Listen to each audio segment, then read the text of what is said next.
All right, everyone, welcome back to the God Attachment Healing Podcast. I'm excited that you're here. It's been a while, but I've been in search for a lot of guests, and I have a very special guest today, Ricardo Stacey. I'll introduce him in a little bit. But as you guys know, we talk about attachment, we talk about our relationship with God on this podcast, and just different ways in which we can connect with Him through prayer, community, scripture. And hopefully I've been providing that type of value for you. And today's episode is going to talk about how our upbringing influences how we view God. And Ricardo Stacey has his own podcast. It's called the Theosis podcast. Did I say that right, Ricardo? Yeah, Theosis, yeah. Theosis podcast. And I'm going to ask a question about that because I've been wanting to ask you for a while about what the meaning is. Okay. So I think I have it, but I'm curious to hear from you. But it's going to be a great conversation. I hope you guys tune into the end because Ricardo has a really great story, one of redemption, one of, maybe even some prodigal pieces there. But overall, it ties in well with our God attachment topic. As always, subscribe to the podcast, listen, share. Wanting to continue to grow our IG page and also just continue to get the word out about God attachment healing. So thank you for tuning in. Thank you for your support. Let's go ahead and dive in. Ricardo Stacey is our guest today. And Ricardo, we met through Instagram. Right? Yeah. And started kind of seeing each other's content. I think you first linked up through Psych and Theo, and then we connected through God attachment. Is that right? Yeah, that's right. Yeah. I started following you guys on Instagram, and then we just kind of became online pen pals. And yeah, it's been fun. Here we are, and we were on your podcast a couple of weeks ago. Yeah, actually, I'm going to try to have it out by this Monday, so I'm really excited for that. Yeah. Yeah, we were talking about false teachers in the church and kind of the different approaches of how psychology and theology tie into that. So a little shout out to Psych and Theo and also Theosis podcast. And my question is, what is Theosis mean? Right, theosis. Okay. So essentially, it's a Greek word. It's used in the Orthodox Christian Church, and it's also used in the Eastern Rite of the Catholic Church. And essentially what it means, it's kind of like the unity between I guess, man and God. Or another way of looking at it, it's kind of like humanity becoming divine. So it's I guess to use, maybe this is like a new age word, but like transcendence. So it's leaving behind your humanity in order to become more divine, more saintly. So would it be similar to kind of growing in Christ-likeness? Yeah, that's definitely part of it. Yeah. And then another word that's used for it is also deification. But I guess to be like, it's not about, can people become God? Really?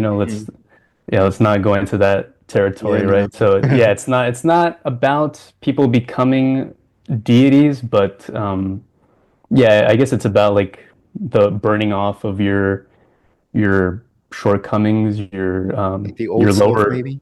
Exactly. Yeah, there you go. Yeah, and aspiring for more. Yeah. Okay. Well, cool. Well, you interview a lot of interesting people and love the conversations that you have. You have a really great flow. And so that made me excited about our conversation after our last episode too. But man, well, go ahead. Is there anything that you'd want to share about yourself that you think the audience should know? Part of it is your religious upbringing and background. And who you are, what you do, and maybe just anything you want to share about your podcast. Yeah, man, who am I? Already, it's such a tough question. Deep philosophical. Yeah, who am I? Who is Ricardo Stacey? I guess just kind of a brief overview. So I was raised Catholic, baptized as a baby, did my first communion, confirmation, and I was always very skeptical, very doubtful from a very young age. So I drifted away, didn't really think about my faith very much. And then, it's just kind of it's really been a lifelong process, really. I came back to the Catholic Church in December of 2023, so just a little over a year ago. But yeah, I guess the journey of getting here, it's been lifelong. Not to be like too pretentious, but I Mm-hmm. guess I've just always had kind of a philosophical way of thinking ever since I was a little kid. Mm-hmm. A big part of that is actually my obsession with movies. I was always really big into movies and video games, and yeah, I remember like being a little kid, and my favorite movie franchise was always Alien, the Alien movies. I Mm-hmm. remember especially that very first one I really like, just because there's like so much mystery. It's kind of like this where they got like H.P. Lovecraft, like cosmic horror, I think they call it, where it's just like Yeah. the vastness of the universe, what's out there. So it always had me thinking, and that's from a very young age. And then I remember uh, when I was living in Mexico for some time, and yeah, I was with my mom, and my brother came to visit us, and he had just gotten a PlayStation 2, Mm-hmm. and you could play DVDs on it, and so he had The Matrix on DVD, and so he popped Mm-hmm. that in, and yeah, I was maybe like I don't know 8 or 9 years old, I forget.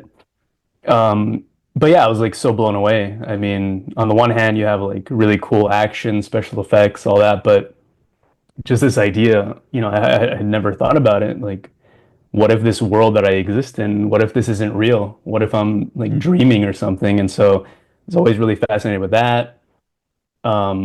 Yeah, and then later on, as a teenager, watching Blade Runner, the original Blade Runner from 1982, Mm-hmm. and yeah, just thinking like, because a big part of that movie is how do you make a machine more human? And so what makes us human? And a big part of that is our memories, right? Like our accumulated experiences. And so that defines our personality.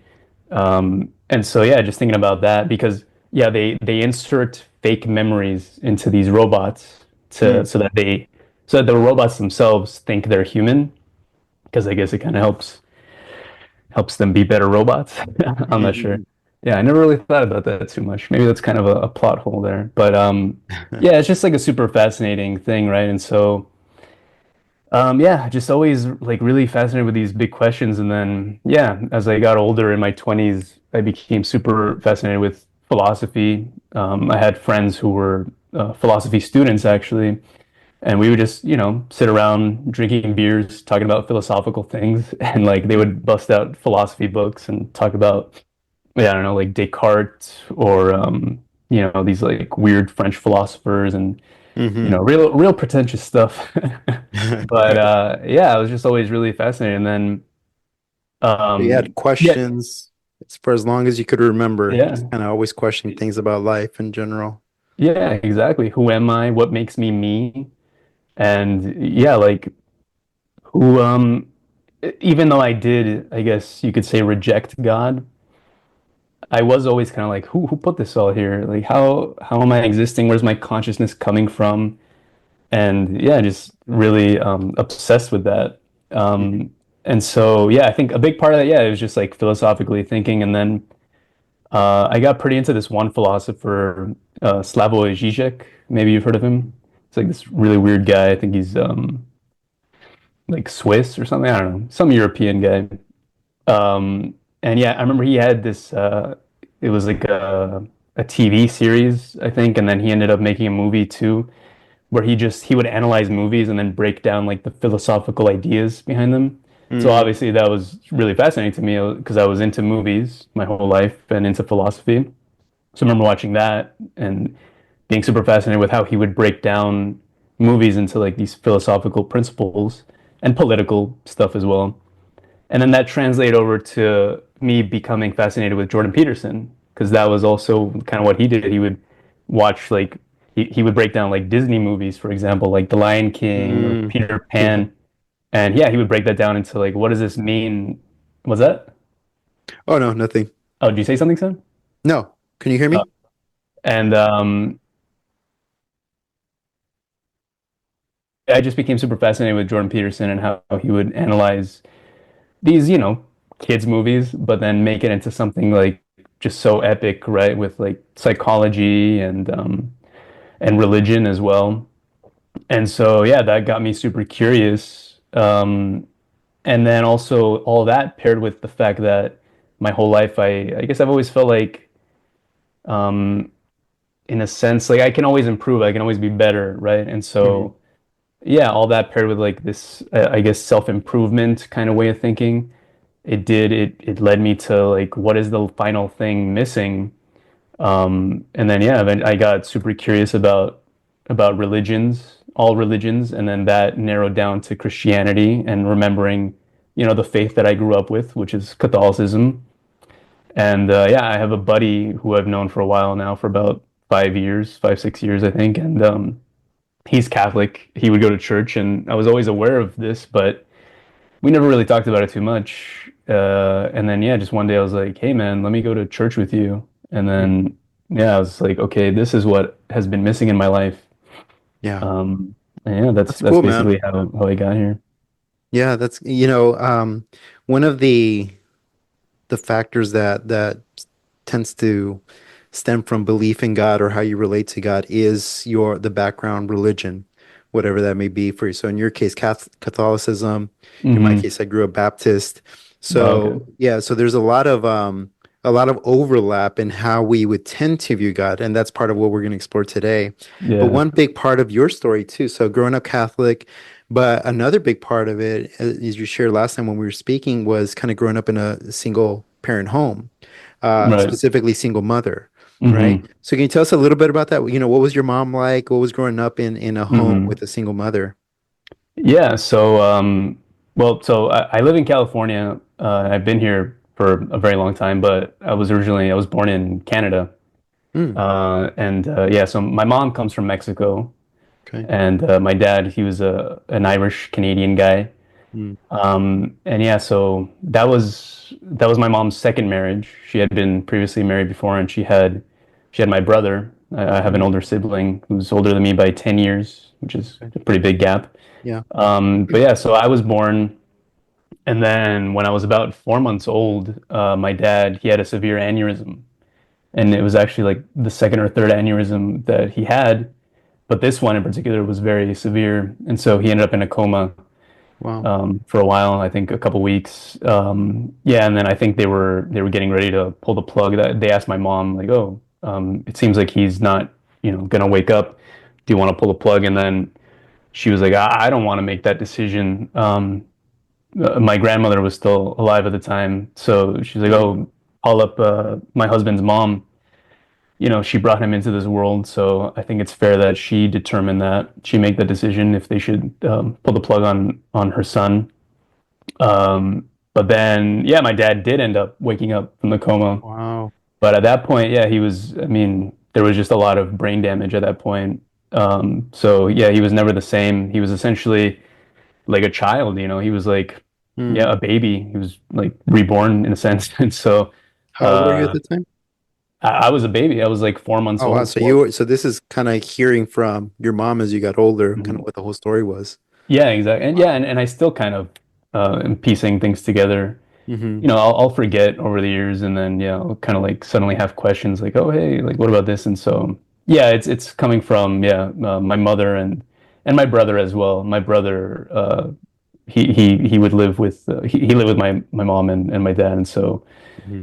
yeah, I think my dad even adopted my brother. So yeah, Wow. my brother got to know him and remembers because yeah, he was around yeah like a little over 10 years old. So yeah, he remembers my dad and he'll tell me about him. But Mm.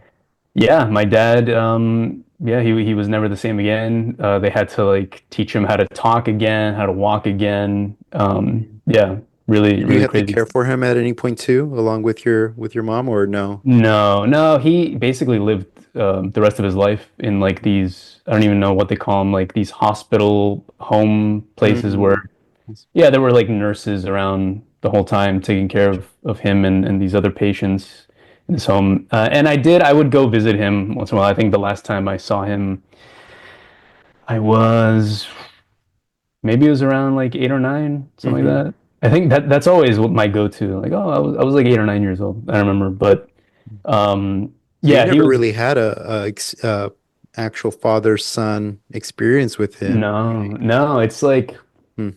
as long as I can remember, I knew he was my dad, but I just knew that yeah, like something had gone wrong, and he wasn't, um, I guess normal for lack of a better word. Like I just knew Yeah. like something was off. Hmm. So yeah, it wasn't like oh. like I wasn't ignorant about it. I just always kind of knew. But yeah, I mean, from a young age, like yeah, my mom, I mean, she was like, okay, well, I have to take care of my like my newborn baby and my 10-year-old son. So yeah, she just kind of like took charge. And yeah, my dad had to be taken care of in these like I guess nursing home places, whatever they're called. Mm-hmm. And then yeah, I was raised by my mom, and then my brother, I guess, also helped raise me. Mm-hmm. Um, and yeah, eventually my mom, she because men would be interested in my mom, even though, she had kids, but she would have men approach her and want to date her. And so yeah, from a Mm-hmm. very, very early age, I remember yeah, she would have boyfriends. And yeah, for the most part, like great guys. But yeah, I never really felt like any of them were like a father figure, really. If anything, yeah, like as far as father figures go, my brother in a way, but I always wanted my brother to be my brother, right? Yeah. Like I Yeah. always wanted us to like be more friends. But yeah, he had to take charge, I guess, early on and help like change my diapers and I don't know, like maybe take me to school, feed me, like all this stuff, right? So Mm. yeah, he was promoted to, I guess, like dad, promoted from brother to dad early on. Which is a huge Uh, adjustment for all of you, right? A huge adjustment for mom to kind of see your brother in that way, for you to grow up without a dad in a situation that was, had nothing to do with you, right? It was yeah, kind of something that happened. But yeah, yeah, I'm curious, what your mom was like as a mom. So, what do you remember most about her? Was she dominant? Was she kind of caring and loving? Like, what was that relationship like for you as you remember your mom? yeah. I mean, in general, great mother, really. Yeah, she's very, very fierce. Yeah, you said the word dominant, and for sure, yeah, she is very dominant. I mean, just in general, her life story, it's really impressive. She's been through so much. I mean, she comes from a very poor town in Mexico, a very poor home, Like a and pueblito? like yeah, yeah, Yeah. yeah, Mm. and yeah, she's from it's called La Arena La Arena? in yeah Like the in sand? Guerrero. Oh, okay, Yeah, cool. yeah. Yeah, yeah. I think the full name of the town is like Paso de Arena, but then sometimes they call it Tierra Caliente, like hot Yeah. dirt because it's just like super hot over there. But Mm, yeah, super small town, very poor. A lot of like the public town drunks, like that kind of thing. hmm. But then yeah, so she came from that, like basically living in like I think their house was made of like adobo, like Mm. basically a mud hut. Yeah, And yeah. but then yeah, because of my grandmother, who, I mean, God bless her, because yeah, my grandfather was yeah just like a drunk and gambler, and I love the guy. He's my grandfather, but yeah, he was not so great Mm. So you as kind of as had a like a strong lineage of strong moms. exactly, yeah. My Yeah. family, it's very matriarchal. You could say Yeah. very very strong. Yeah, there's a lot of yeah, I'm not the only one in our family. There's been a lot of, single motherhood in our family, and Mm, yeah, divorces, and yeah, there's definitely a lot of yeah strong women in my family, and so hmm. but yeah, then she was raised. They left the small town. They went to Mexico City for a better opportunity, thanks to my grandmother, because she was like, yeah, we can't stay in this small town, and like I don't want my daughters to like become, prostitutes, or my sons to become, alcoholics like their father, these drunk gamblers. So they went to Mexico City, and then yeah, everybody got an education and made good lives for themselves. Hmm. And then yeah, my mom had a good career, What did she do? got married. So she was a secretary for the American Chamber of Commerce in Oh, wow. Mexico City. Yeah. Yeah, and then well before that she worked as a secretary in a few different companies, like successful companies. I think one they made auto parts, and then yeah eventually she yeah worked for the government essentially. Mm, And then yeah, she got married. Her first husband was her boss, but that guy he ended up being very abusive. Mm. And yeah, so she left him. And yeah, they got married in the church. He was Catholic as well.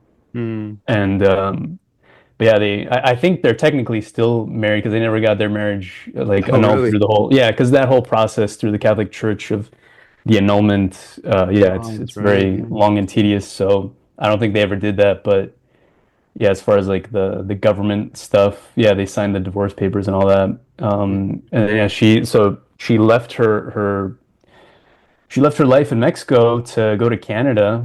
Yeah, I guess in pursuit of like something better. And Hmm. then, met my dad, had me. And yeah, I mean, just overall, yeah, my mother, she's a warrior. Even she herself, she'll say, because yeah, she's from Guerrero, Mexico, Hmm. which Guerrero means warrior. And yeah, she'll even say Yeah, herself man, like, there's oh, so much meaning there. Yeah. yeah, yeah. She's like, I had to be a warrior because Mm. it's even in the name of like where I'm from. And Mm. yeah, it's true. She did. She had to, yeah, take charge and make a lot of difficult choices and struggle through a lot of things. Yeah. And yeah, she has persevered. And then at the same time, yeah, I don't know. I think over the years she's become more like nurturing, loving, softer. I mean, now because my brother has kids, so she's a grandmother, and I think that also, Mm. because as a grandparent, I guess it's It you know, changes you. Yeah. yeah, less responsibility, just like the fun stuff. Hmm. But I mean, she was never like cold or anything like that. Yeah. But maybe She just just kind not of had like to do what she had to do to just yeah. keep you guys afloat. And so that was the warrior part. But it Hmm. sounds like you're also saying that she, in the midst of all that, she also didn't lose her tenderness and Yeah. motherly care towards you guys. Yeah, yeah. I always felt, yeah, like she loved me. And she definitely I would say she raised me right. She raised me with Mm. good morals. Even though like yeah, I did reject like the whole faith aspect, and she didn't push it on me too much. I mean, she did once in a while. It's like we're going to church, you're gonna go, and there's no getting out of it. Not Yeah, not long. her faith has always been important to her. What did she Um, teach you about God, Ricardo? Like, was there anything? Because sometimes parents teach us things about God implicitly and other times explicitly. And the ideal is to have mm, both, right? Both the way that they live their lives, your mom showing that she's a warrior, but also that she's able to be caring and loving. And then yeah. explicitly the words that they're saying, like how do their words support what it is that they're saying? So was there any like obviously going to church is one piece, but was there any specific message that your mom taught you about God? Like, you have to know, mijo, God is good, or something like that, Uh, Yeah. things that our parents or grandparents try to teach us about God. Uh-huh. Yeah, I would say what comes to mind is gratitude. It's always like Mm. dale gracias a Dios, be grateful to God for what you have. Mm. Yeah, like don't compare yourself to others. Yeah, maybe yeah, I guess some of the things that she would teach me, maybe they weren't even like through the lens of the church of Hmm. faith, but yeah, she taught me not to be selfish, which is really important. Like Yeah. yeah, to think of others, right? And I remember like I have this one cousin who he was always super spoiled, and my mom would criticize her sister, my aunt, a lot for how she raised my cousin. Yeah, so she always put that in me, like be humble, right, and think of others. Don't just think of yourself. But then yeah, as far as like God specifically, I guess. Yeah, the gratitude thing is very very important. And then yeah, it's just kind of like a responsibility Hmm. and cultural too, right? It's like yeah, there's just who we are, this is what we do. So Mm. yeah, just very ingrained in like yeah, we're Catholic. You were baptized. She put me through my whole communion confirmation process, which Hmm. yeah, I did that in Mexico, which I don't know if listeners are familiar with the whole process of the Catholic Church here in America. Usually for kids, yeah, they put them in like these classes Mm. to teach them about the church, the teachings of the faith, and Hmm. yeah, that can be like a very long process. But I remember the way they do it in Mexico, it's like all very quick. Actually, another one of my aunts, she was like my teacher, and she taught me and my cousins who were around my age, just like what we needed to know about the faith and what we needed to do for the first communion and confirmation. So yeah, it was like a super quick process, Mm. which yeah, I guess that kind of lends to, even though yeah, I consider myself Catholic, I go to the Catholic Church, but I'm constantly learning. There's so much I don't know, and I think part of that is because yeah, it was just treated as like a cultural thing, so I didn't have to like sit through classes for a long time. Hmm. It's just like yeah, you're gonna do this thing, and so like all my understanding of the church and of God, yeah, it's very in a cultural way and not so much yeah, like something that I studied. So Mm. still it's a constant learning process. Yeah. Yeah, yeah. No, I appreciate you sharing that. I think one of the things that always is highlighted when we talk about whether it be with parents or with your religious upbringing is that both have a very significant impact on how we view God. Hmm. And I'm curious, knowing your history with your mom, with your church, how did you view God? Like what was your earliest memory of, here's how I view God. Like God is, and then you give some adjectives or descriptions of who God is for you. Hmm. And has that changed over time? Because I know, and I'm Yeah. sure you'll get to this in a little bit, where there was a time where I think you said you became an atheist for a little bit Yeah. and kind of realize that that actually doesn't make a lot of sense, right?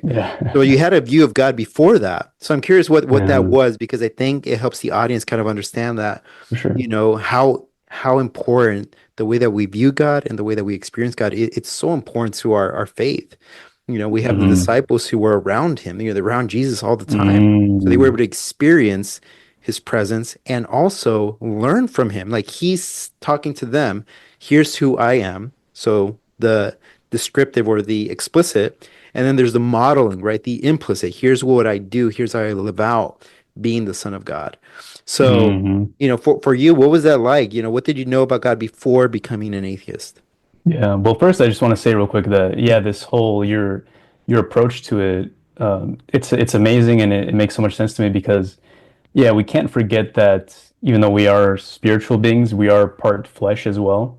So Hmm. that is where the whole like psychological thing comes into place. And yeah, maybe some people they'll overlook that and just focus on the whole spiritual aspect. But yeah, we are flesh as well. And so I think and yeah, that's by design.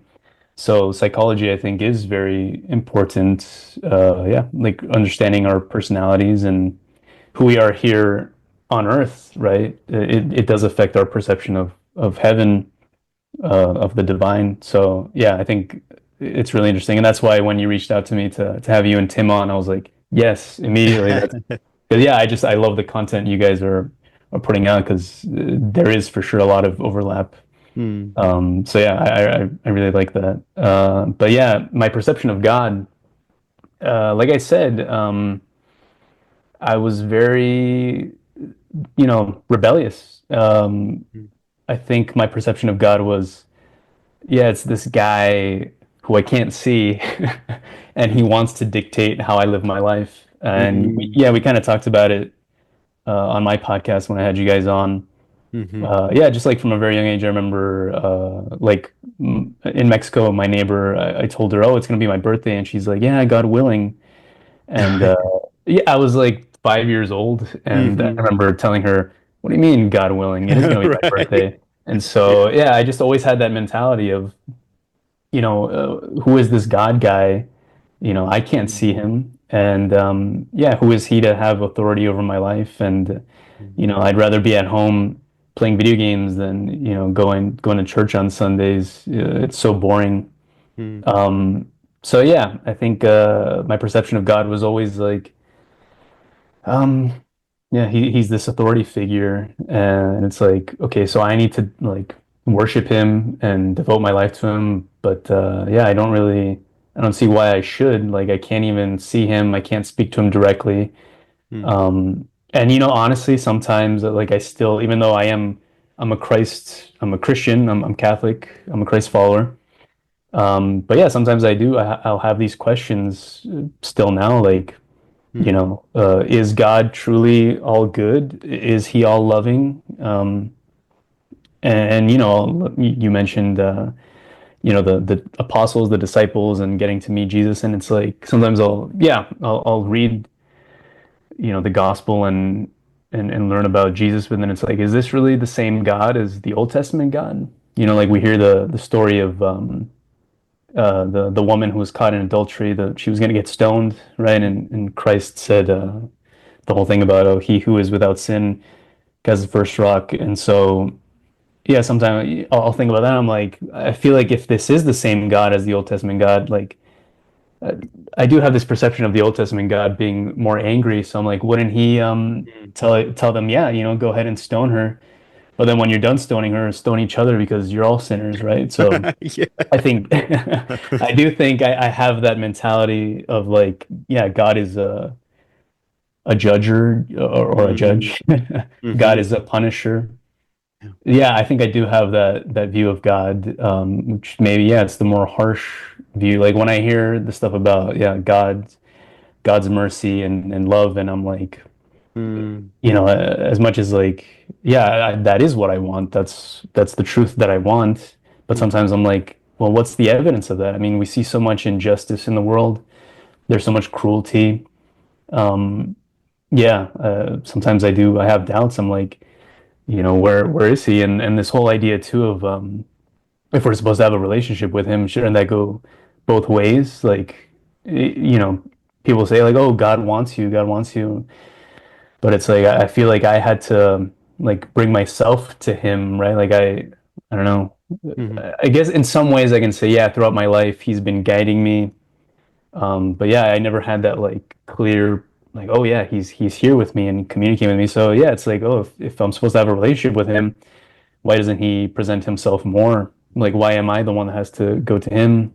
Um, yeah, so there this And can whole you can you yeah, imagine to record? I was just thinking about this as you were sharing that.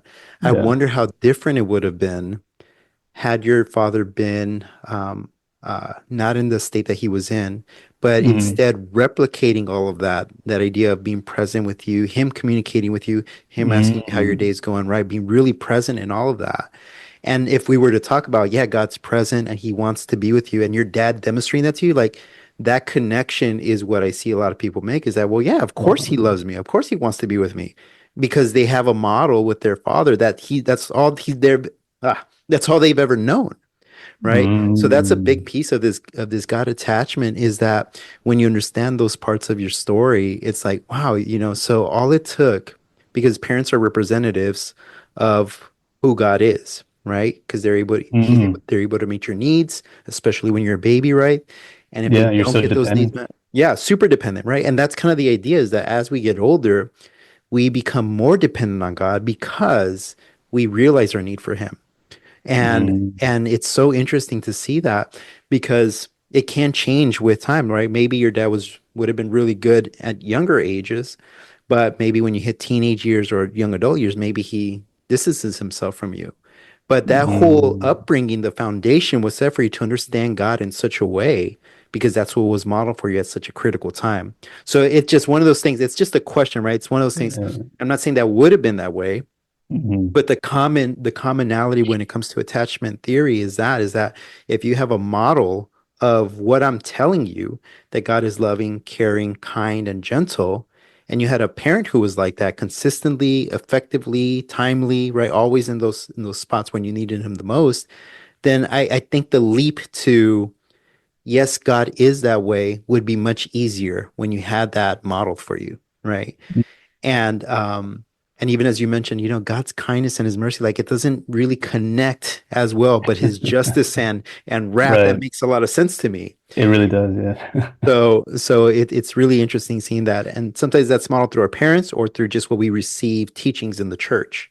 Yeah, I mentioned it to you guys on my podcast that because I'm Catholic, the Virgin Mary, she's very, very important to us. We venerate her, we hold her in very high regard, and I do feel a strong connection to her. And so yeah, I can more understand Christ through her.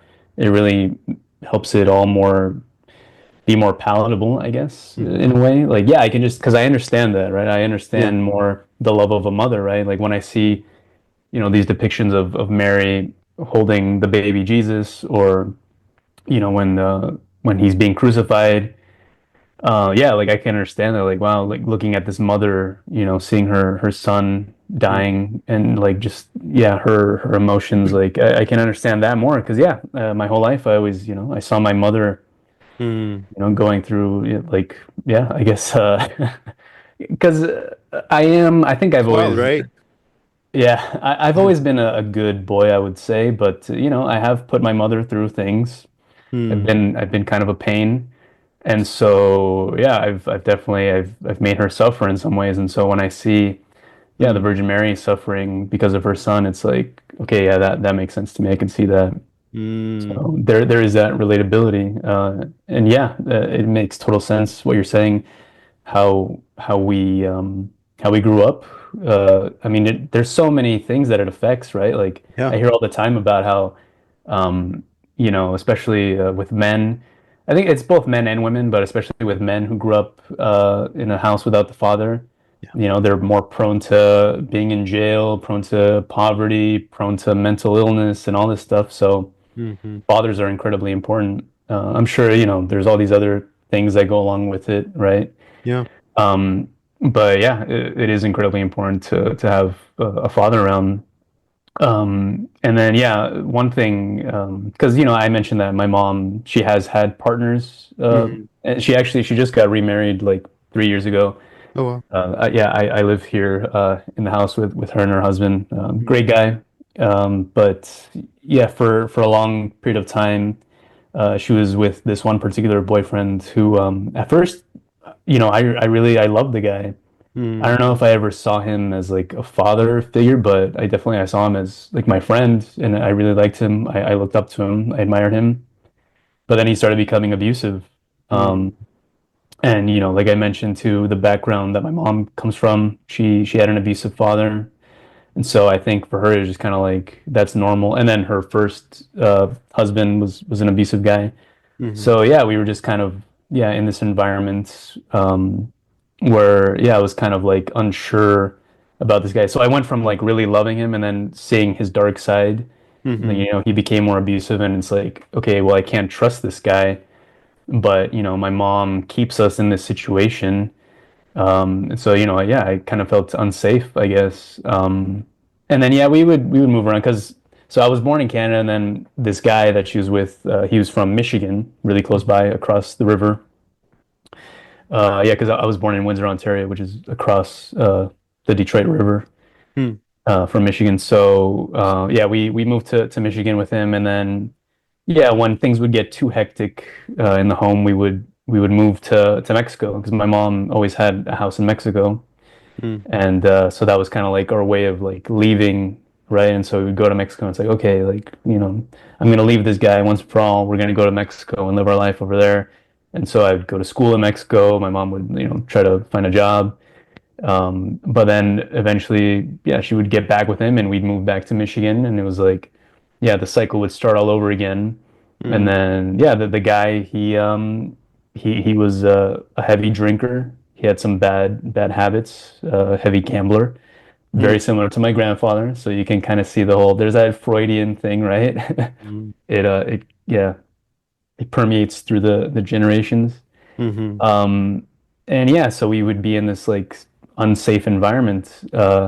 And so as much as I do love my mother, I admire her, I'm grateful for her. I think I did always hold on to resentment towards her because of that. Mm. Like on the one hand, it was like so unstable. Like I feel like I didn't really have like a strong sense of self, a strong identity. Mm-hmm. Because yeah, I was like going to new schools, and then even if we were living in Michigan, we would move to different parts of Michigan. So I was in new schools constantly. And then yeah, in Mexico, I would go to different schools. So yeah, it was just like so unstable. So I think I've held on to resentment towards her for that. And then also, yeah, just like having her keep us around this guy who was very abusive, and yeah, you never knew. Like, yeah, one night he could get like super angry. And I was a kid, like what am I gonna Mm. do? Right? Because like Yeah. yeah, I wanted to like defend my mother and defend myself, but yeah, he was a grown adult man. What could I do, right? So Mhm. yeah, I think that for sure. Yeah, it has affected yeah, I guess like my perception of like um father figures, I guess maybe Yeah. like yeah, Or even older. to just happen into your philosophical mind, thinking to yourself, how is God involved in this if he's allowing this to happen type of thing, right? Yeah, yeah, So yeah, if God's supposed to be meeting a need of safety and security, yeah, and I'm not experiencing that, that's hard to understand when you read that in scripture about God being a safe haven for his yeah. children, right? Right, yeah. And just this idea that like, God is just and he will make things right. But it's Mm, like where's the justice, Sometimes it feels like, is he watching? Is he seeing what's going on? Like, yeah, yeah, there's so much injustice. yeah. So Ricard, what led then to the move away from your faith? So what led to the um, becoming an atheist? Like, what was that process like for you? Yeah, becoming an atheist, yeah, like putting that label on myself. Hmm. I think that was a thing of like, because like I said, I was always very skeptical, but then yeah, embracing that, like, yeah, I'm an atheist. It was just becoming more aware of like that the fact that being an atheist was a thing. It's like, okay, that applies to me. And yeah, I guess my brother, because same with my brother, right? He was raised Catholic, but then he Hmm. always had his doubts and didn't really accept it. And then yeah, so like I had mentioned, he helped raise me, but then he went away to live with his father, right? So like I stayed behind with my mom in Michigan, and then my brother, he came out to California to live with his dad. His dad had moved from Mexico to California. So, anyway, not to get too confusing, sorry. Hmm. But yeah, so my brother, yeah, I guess his dad never really cared about his faith. So then that carried over to my brother, who didn't care about his faith. And then he just got influenced by the culture. California is a very liberal place. People don't really care too much about their faith, or if people are, religious Christian, it's kind of just, yeah, like a cultural thing. Hmm. Uh, I think, yeah, people here in California, like, I think they prioritize more their politics. Like, you have a lot of these, they call themselves like Christian conservatives, but I think it's more Hmm. like conservative Christian. Like, it's more my politics. I'm Republican. Hmm. I vote red, and I believe in this Jesus guy. So Hmm. yeah, I think they prioritize more their politics than their faith. But anyways, yeah. So my brother, he was an atheist, and so then I came to live with my brother in California. It's a super long story. I'm Hmm. sorry to cause any confusion, but then yeah, when I was like 11 years old, I think I moved out to California to live with my brother, and yeah, he started influencing me. Because yeah, he's What was he my saying that kind of led to that? I don't know if he would. Well, to me directly, I don't remember him ever saying anything, but it was more his attitude. Like, Mm, he and I together, we would watch like South Park, a lot of shows on that channel, Comedy Central. hmm. I don't know if you and the viewers are familiar, but yeah, we would just watch a lot of entertainment where, yeah, they would like make fun of religion, Mm, um, and yeah, kind of be proud of being atheists. And so I would see him, yeah, just kind of like that was who my brother was, and yeah, I looked up to him in so many ways. He was a big influence. Like I mentioned, he introduced me to The Matrix, and mm. he influenced me a lot with like the music I would listen to, and just so many things. So then, yeah, I latched onto that as well. And Because how old were you at the time? so yeah, when I started living with my brother, I think I was around 11. So Oh, wow. then, You were yeah, I still young. started, Yeah. yeah, pretty young, yeah, and then. Yeah, then I became a teenager, and in middle school started hanging around with like the bad crowd. Yeah, because I always thought of myself as like, oh, I'm a good kid, and my friends were always kind of like the more nerdier type kids, didn't really like get into too much trouble. But then yeah, I kind of like, I don't know, I started wanting to be more rebellious, and this is like a whole other maybe psychological, theological Hmm. thing. But yeah, I wanted to, I guess, kind of like, I don't know, the way I think about it, it's like I kind of wanted to like get dirty. Like I noticed like there's yeah, like these kids who are more edgy and cooler, like these punk rock kids. And I was like, I want to be like them. Like, yeah, Mm-mm. there's something intriguing about them. So yeah, I started hanging around with like the bad crowd. Yeah, these punk rockers. Like their favorite movie is Clockwork Orange. I don't know if you're familiar with that Stanley No. Kubrick movie. It's a movie from the 70s. It's just about like this gang. Yeah, it's like kind of in the future, this dystopian Mm-hmm. world, and it's about this gang.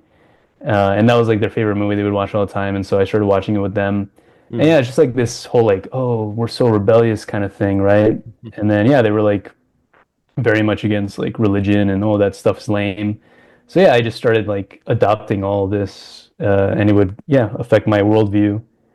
Um, so yeah, I started considering myself an atheist. I'm like, that makes the most sense to Mm-hmm. me. Yeah, religion just kind of there's so many things that yeah I can't make heads or tails about it, and yeah, this whole thing about like I can't see it, like I can't see God, I can't see angels or anything like that. I just see what's around me, right? The material, Mm-hmm. and that makes the most sense. And being kind of more like scientifically minded, and then I was exposed to Bill Maher, who's like a very proud atheist, Oh and yeah. Yeah. yeah, Yeah. and yeah, so that would influence me. So So what was yeah, the turning point for you after that? Because you were still pretty young, and I get that. I think when you're young, another part of that piece is the identification with friends, right? The way we make yeah. friends by identifying with what they like, and that could be clothes, music, beliefs. Hmm. So I could see that piece playing a role there too. But yeah, I'm curious, what was the turning point where you start to say, you know what, actually, this atheist belief or Hmm. label that I put on myself, it doesn't make sense actually. Um, so what was that turning point for you? Yeah, like I said at the beginning, it's been a gradual process. Mm-hmm. I think really I do have to, I kind of owe it to like a more intellectual, I guess, way of thinking about it because Mm-hmm. it was less, a lot of people when they talk about their journey with their faith, their testimony, there is a lot of emotion about it, right? Like it's like Mm-hmm. feelings, but for me, it was more yeah, intellectual. Like I said, I always had this philosophical way of thinking and like how because I was very scientifically minded and I accepted like okay, the material world that makes the most sense because I can see it, I can touch it, I can interact. But who put this all here, right? Mm-hmm. And then yeah, I guess the whole Big Bang theory and all that. I was like, okay, but really, like it's all just a series of accidents, coincidences, and like Mm-hmm. evolution, which I think we touched on a bit on my podcast as well. So yeah, it was just kind of like it started to be, yeah, I guess more ridiculous to say there is no God, to because Mm-hmm. yeah, how can I say that just as much as I can't say there is a God for sure, I also can't say there's not. And so yeah, I guess it started like yeah, inverting my way of thinking because it's like even though yeah, I accept that this is reality, but yeah, who put it here? I don't think it was all just an accident. Um, and yeah, just like thinking about I guess like there needs to be a higher power at work here. And Mm-hmm. so I would say I went from being atheist to being agnostic, right? Which being agnostic kind of just means like you're open to it. Mm-hmm. Like, yeah, there might be a God, there might not be, but not too invested. So yeah, it was like yeah, a very intellectual process. As far as like a specific turning point, I can't say that there's any specific moment, but yeah, it's just like a Mm-hmm. gradual process. Which And makes then yeah, sense being so logically thinking through it, right? Like as you gather yeah, more data, it's like, yeah, well, that doesn't make sense. Well, maybe there's a possibility, right? yeah, it started becoming more ridiculous to me to say, yeah, there is no God. Like there does seem to be a lot of evidence of an intelligent design, right? Mm-hmm. So. And yeah, me wanting to be right, wanting to be smart, I was like, well, no, I can't say that there is no God because that just seems dumb to me. Right. So yeah, then it was that, and then also the cultural thing. That's a big aspect of it too, right? Because like I said, I've always been super into like movies, right? Entertainment. And then like I started looking at just like the stories, just the stories, just like as if it was fiction. It's like Well, yeah, these stories in all religions started to fascinate me, right? Mm, Actually, I always really liked Greek mythology specifically. I remember I had to yeah. read Edith Hamilton's Greek mythology. It's a book. I had to read it for eighth grade, I think. Oh yeah, it was like over the summer between eighth grade and ninth grade, I think. Which Hmm. then later on I found out that it wasn't necessary. It was just like if you want to, here's a list of books you can read. And so Mm, I read Fahrenheit 451 and then this mythology book. And I remember just like really liking Greek mythology. hmm. But so yeah, through this process I started to look at the stories of religion. And yeah, because of having this obsession with movies and entertainment, like, yeah, just viewing the stories, it's like they're so fascinating, right? So I did start having this openness to it. I'm like, well, it'd be really bizarre, like, were all these people making it up? Like, Mm, whether or not, like, because I do feel like now, Christianity, that's the true God. Um, but yeah, in general, it's like, well, they couldn't have all been just making it up, right? There's something there. mm, And then, yeah, being fascinated with Jordan Peterson, like I said, yeah, he really opened my eyes to, oh, there's like incredible stories in Christianity and in other religions. And he would often reference, I think his name is Joseph Campbell, mm. who was yeah, I think he was an anthropologist and just like, yeah, he would study, human culture and part of that is religions. And Mhm. there's a series on Netflix, I forget what it's called, but yeah, it was like a series of interviews. It actually aired on TV like back in the 80s or 90s, but now it's on Netflix, where yeah, this guy Joseph Campbell, he gets interviewed and he talks about all these mythologies and like even like Native American mythologies and Mm, yeah, just realizing, wow, it's so fascinating, all these stories. mhm, So, yeah, it was a combination of all that that brought me back to my faith because I started realizing, okay, well, I am, I guess, a materialist in the sense that I believe in what I can see and interact with. And yeah, it started becoming more absurd to think that there was not a creator behind it. And then, yeah, this fascination with different mythologies and yeah, I guess mm, acknowledging like there has to be some truth to it. It can't have just been made up. mm. And yeah, in my family, because Mexicans love their ghost stories, right? La Llorona and all Right. that. And yeah, all of my family members have so many ghost stories. Mm, And then yeah, one uncle in particular, he's got a few ghost stories, things that happened to him, and he's a psychologist, and so it's like, well, that guy, he can't be making it up because yeah, he's like the super academic guy. He's like the head of the psychology department at this one university.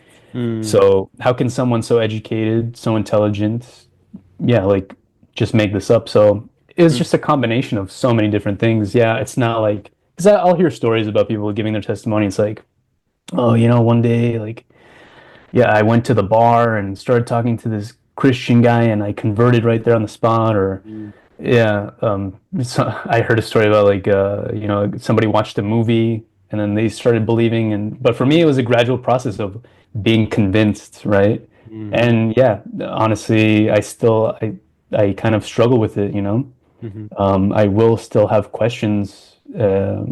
So yeah, it's not like I wouldn't say the journey is over yet, right? Like I still have a lot of questions and doubts, Yeah. Your which story is yeah. really, I'm sorry, were you sharing more?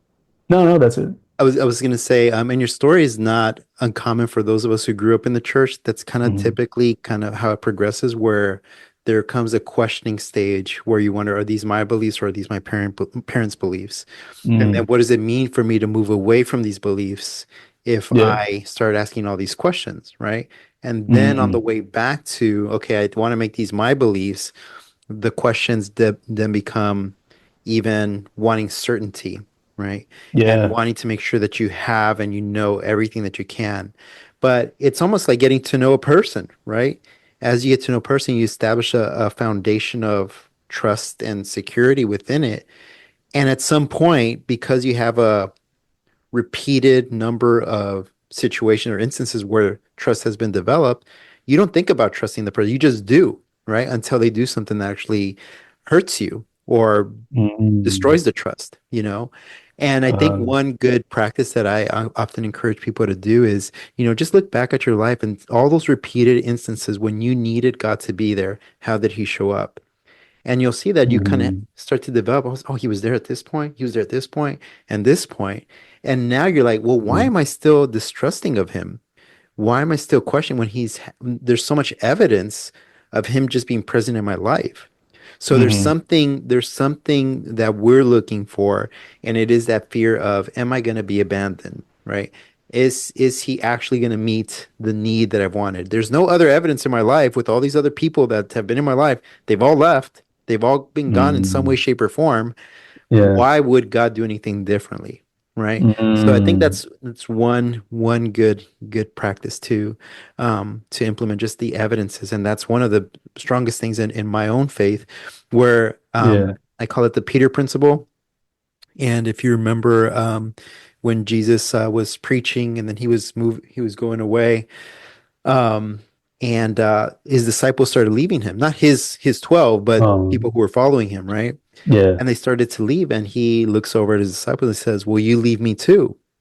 And then Peter kind of looks over and says, Lord, you have the words of eternal life. Where else do we go? Right. Yeah. I love that. So it's one of those moments where you're like, man, Lord, you've been here all this time, present in my life, time after time, saving me from these different situations and being there, even when things weren't going well. Where else would I go? Why would I turn away from you? Mm, And it touches me because I'm remembering all of those moments, and that's what builds that trust. Um, so now when I grew up only knowing about the just, righteous, wrathful God, that made sense to me. It was hard. Like I read about the love, I read about the patience, I yeah. read about the forgiveness, right? But it was hard to expect because it wasn't emphasized enough. So it's almost as I got older, the way that the Lord showed me the other piece of his love, kindness, and forgiveness was a mentor, through a mentor who I would share something it was a struggle I was going through. And I thought he was going to respond with judgment, which is what I was used to. And so I was Mm, very scared. I'm like, oh, he's going to hate me after this, not going to want to be around me, or not going to want to mentor me anymore. And he's like, oh man, tell me more about that. And he was interested. I'm like, that's wow. different. It's weird. And there Uh, was repeated instances of that. And it was the Lord showing me that no, there's this other side of me that you haven't gotten to know yet. You've seen it in my mhm. word, you see it through people, but now I'm going to give you a direct relationship with this person so you can really see this aspect of who I am.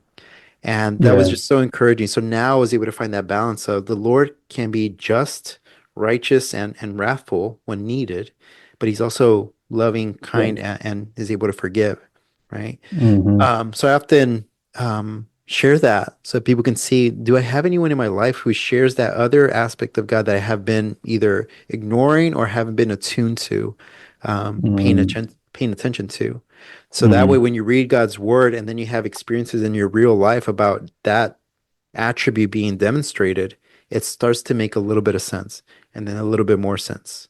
Yeah. Yeah, yeah. I think I do realize sometimes the issue can just be, yeah, me accepting it. Like, Hmm. am I worthy of forgiveness? Am I worthy of the Mm. mercy, right? Because yeah, sometimes I'm like, no, not really. I mean, like sometimes, yeah, I put myself in God's shoes, and I'm like, no, like why? Yeah, why should I care Mm. about this brat? This person that Ricardo rejected me for so long. Why should I care about him, right? The Montreal. And then yeah, just in yeah, and then just in general, yeah, this whole idea of the wrathful God, it's like he's got good reason to be wrathful and angry, Mm. right?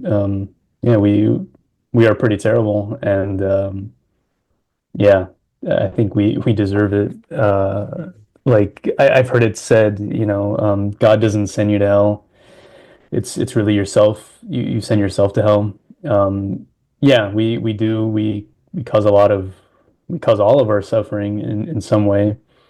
Um, Mm. and yeah, just I guess yeah, for me sometimes yeah, the issue is yeah, I can be so I don't know bipolar in a way about that because Mm. yeah, on the one hand I'm like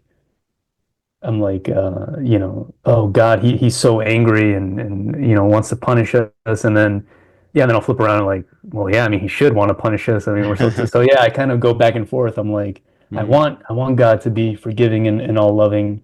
But then, yeah, some days I'm like, man, yeah, he needs to just burn this all to the ground because Mm.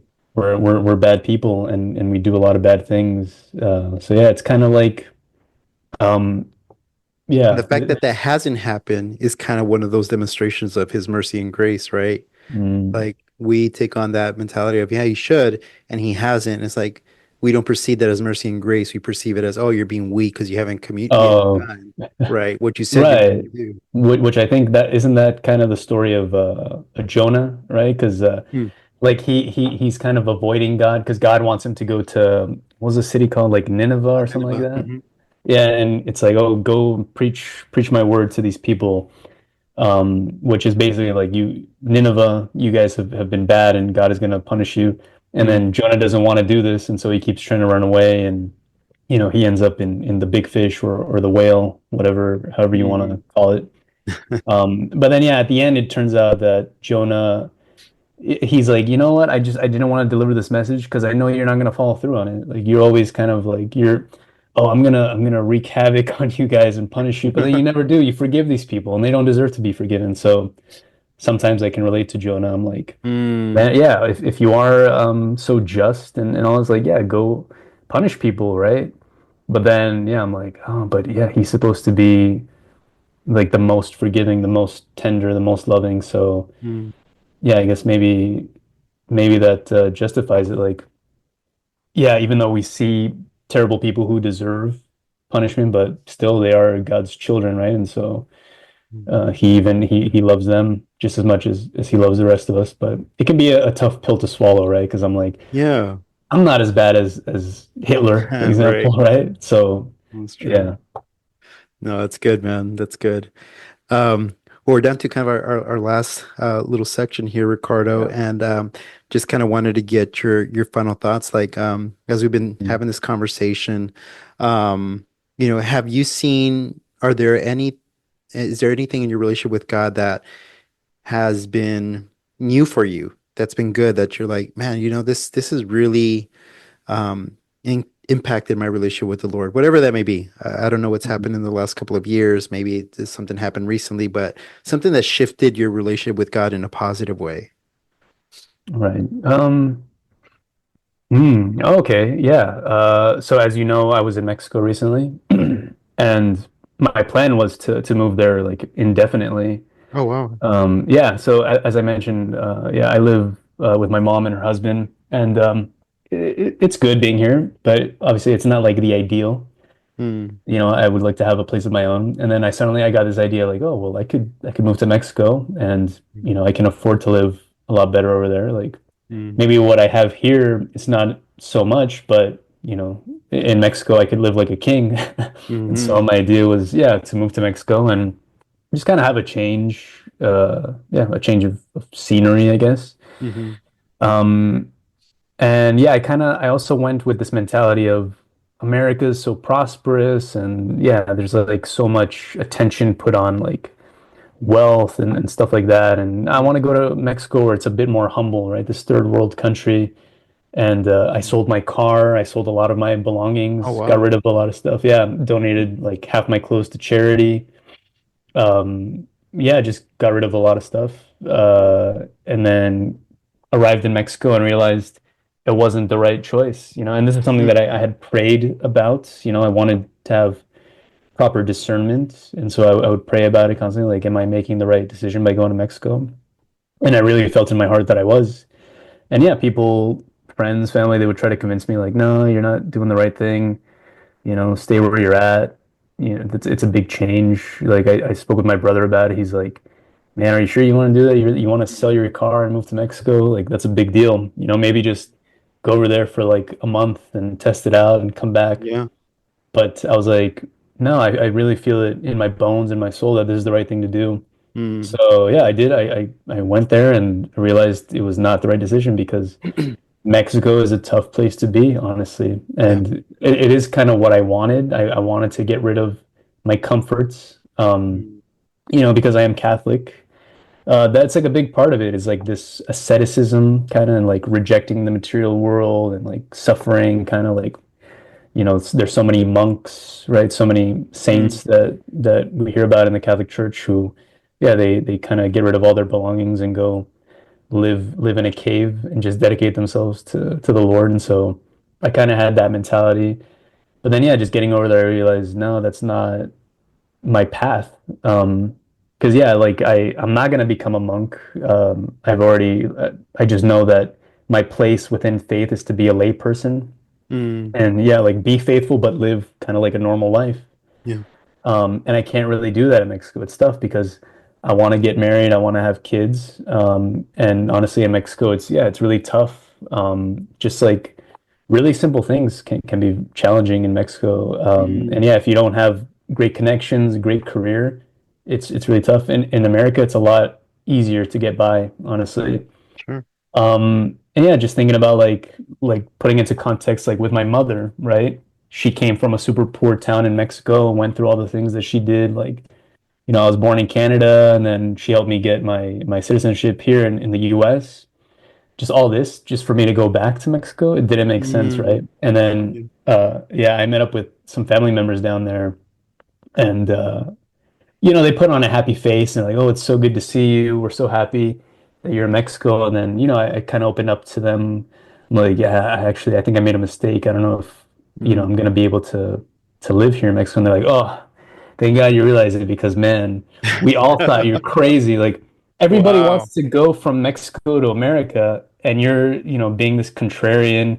You want to do the opposite. You want to come from America, the land of opportunities, to Mexico for what? Like, you're Yeah. just going to suffer here. And these are people who are successful, but Wow. they're Yeah. successful because they suffered so much. They're like, for Mm. you to get to where we're at here in Mexico, you're gonna have to put in so much work for like decades. Wow. And honestly, I'm at a point in my life, like I'm in my early 30s, and yeah, I'm thinking about like the next generation, right? Like I wanna have a wife and kids. Hmm. So yeah, I can't really afford to do that really. Like I don't want to get married and have kids when I'm 50. Yeah. So Yeah. yeah, I was like, okay, yeah, it doesn't make sense for me to be here, but yeah, I needed to go and see it for myself and realize, Mm. okay, all these things that I was rejecting, like these opportunities and, prosperity, comforts, they're actually a blessing. And so I Mm. need to appreciate that really. And yeah, not just for me, but yeah, for the next generation, right? Because I want to give my kids the best life that they can have. And Mexico's, it's not the best place for that. I mean, yeah, it's a very poor country. There's a lot of, crime and violence, Hmm. and I don't want that for my kids. So, yeah, I really, it was an eye-opening experience, and I realized, yeah, I need to appreciate what I have. Hmm. Um, Also, at the same time, be humble and not get too caught up in, ambition. I've always had an issue with, people who are overly ambitious and obsessed with wealth, which Mm. we talked about on my podcast. Hmm. Um, but yeah, so being humble, but at the same time, yeah, wanting to make a better life for myself and a better life for the next generation. So yeah, I would say that's a very positive thing that happened recently and making me realize that, okay, even though throughout my life I haven't had everything that I want, but God has taken care of me, given me a Mm. lot of good opportunities, and I can't just, um, yeah, be an ungrateful little brat about it. And yeah, I need to like take advantage of the opportunities I have. So Hmm. I would say that's a very important thing that happened recently, and Mm. yeah, Yeah. it makes me very, very grateful to God for the opportunities that I do have. Yeah. No, that's good, man. That's real. It's real powerful. I know. Yeah, when you were telling me about just being there and how long you were going to be there, I was like, oh, cool, taking a long little trip, but I Yeah, didn't realize it was a journey, you know? yeah, But no, man, that's good. I'm glad you're back. Glad you're still doing what you're doing. And I know you have a mhm, lot of dreams and aspirations. It seems to be a lot family oriented, which is great, you know. yeah, And yeah, man, as we continue to get to know each other, you know, connecting over text now, we're friends. yeah, yeah, for sure. Yeah, hopefully we can keep in touch and maybe do more episodes like this. But this was great, Yeah, man. Thank you for sharing your story. yeah, I think a lot of people will be blessed by this just because I don't know who listens to the podcast, right? You never know who's listening yeah, and who it touches. All of a sudden you get a message, you're like, oh man, okay, well, great. You know, I'm glad the Lord used that. So Yeah, exactly. thank you for coming on, man. And Yeah. we'll do it again sometime. Of course, yeah, I want to keep collaborating. Thank you so much for having me on, man. Thanks, brother.